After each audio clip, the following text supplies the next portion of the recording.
अरे उतना कट नहीं। देखिए सुनिए पहले, देखिए अब पढ़ाना है शोषण के विरुद्ध अधिकार।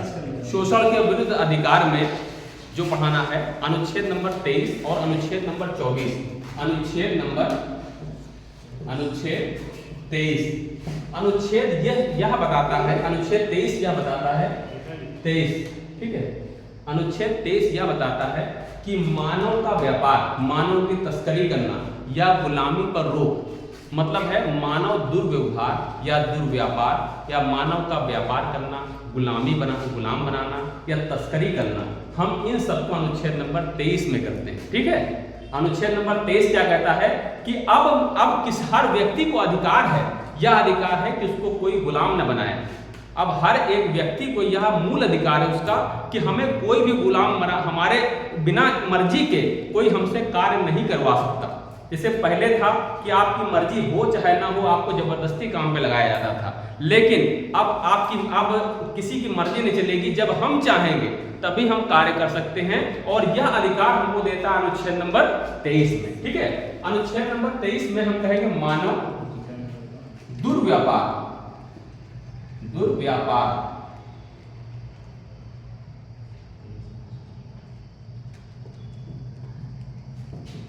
या गुलामी पर रोक का अधिकार। अनुच्छेद नंबर 24, अब देखिए अनुच्छेद नंबर 24 में क्या कहता है। अनुच्छेद 24,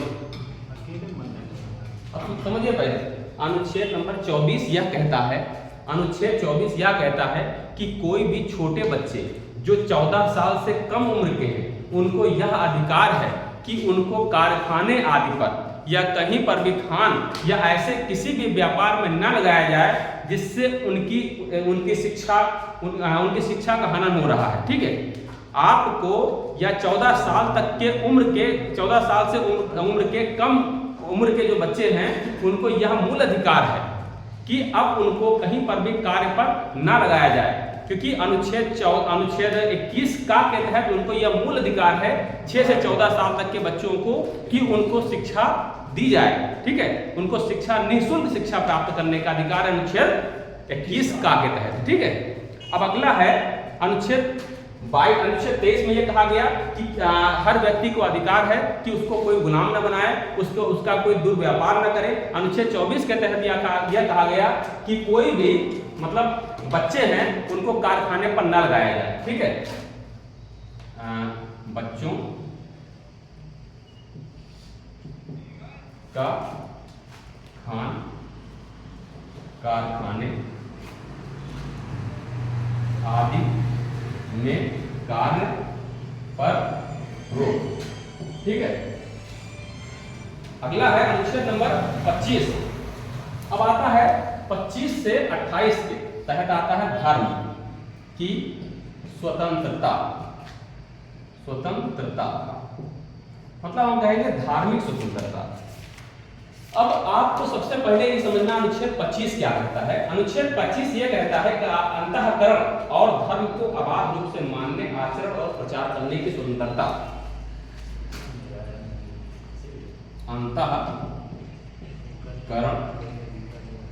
से धर्म को अबाध रूप से मानने, आचरण करने का अधिकार। अनुच्छेद कौन सा है? अनुच्छेद 25 या 25। अनुच्छेद 25 के तहत आपको यह अधिकार है कि आप किसी भी मन को, किसी भी धर्म को बिना किसी बाधा के मान सकते हैं। आप जिस भी धर्म के हो, चाहे हिंदू हो तो हिंदू धर्म को आप मानिए अबाध रूप से, आपके ऊपर कोई भी रिस्ट्रिक्शन नहीं है कि आप हिंदू धर्म को ना मानिए। इस्लाम धर्म के हैं तो आप इस्लाम धर्म को मानिए, बौद्ध धर्म के हैं तो बौद्ध धर्म को मानिए। आप जिस भी धर्म के हैं उस धर्म को मानने की आपका मूल अधिकार है। और आचरण करने मतलब है धर्म जैसा कहता है, धर्म जिस तरीके से कहता है हम वैसा आचरण करेंगे। अगर धर्म कह रहा है कि ये कार्य कीजिए तो हम करेंगे। धर्म ये कह रहा है ये काम ना कीजिए तो हम नहीं करेंगे, तो यह करने का हमें मूल अधिकार है। किसका? अंतःकरण से धर्म को अबाध रूप से मानने, आचरण करने का हमको अधिकार है, ठीक है। और प्रचार करने का भी अधिकार, आचरण करने का अधिकार, आचरण करने या और व प्रचार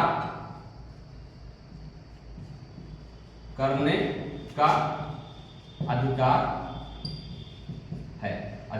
मतलब है आपको यह अधिकार है कि आप जिस भी धर्म को चाहें उसको मानिए, ठीक है, अबाध रूप से, आपके ऊपर कोई भी बाधा नहीं है। जिस भी धर्म को आप चाहिए बिना किसी बाधा के आप मानिए, उसका आचरण कीजिए, धर्म जिस प्रकार से कहता है आप वैसा क्रिया कीजिए। और फिर उसके बाद प्रचार करने का अधिकार है। अपने धर्म को उन्नत के मार्ग को या उन्नत के शिखर पर ले जाने के लिए हमको जिस प्रकार से प्रचार कर सकते हैं हम करें, इसका यह हमें मूल अधिकार दिया गया है। कोई आपसे ये नहीं कह सकता है कि आप हिंदू धर्म को बढ़ावा देने के लिए आप ये कार्य कर रहे हैं। अगर ये कोई कह रहा है इसका मतलब आपके मूल अधिकार आपसे वो छीन रहा है, ठीक है। अनुच्छेद नंबर 25 के तहत ये कहता है कि आप अपने धर्म को आप मानिए और उसका अपने मर्जी से जैसा भी प्रचार कर सकते हैं आप करिए, आप उसको उसके ऊपर आपको कोई रोक नहीं सकता है। कौन सा अनुच्छेद कह रहा है? अनुच्छेद 25। अनुच्छेद 26, अनुच्छेद 25 समझ में आया नहीं है? बताओ आगे ना।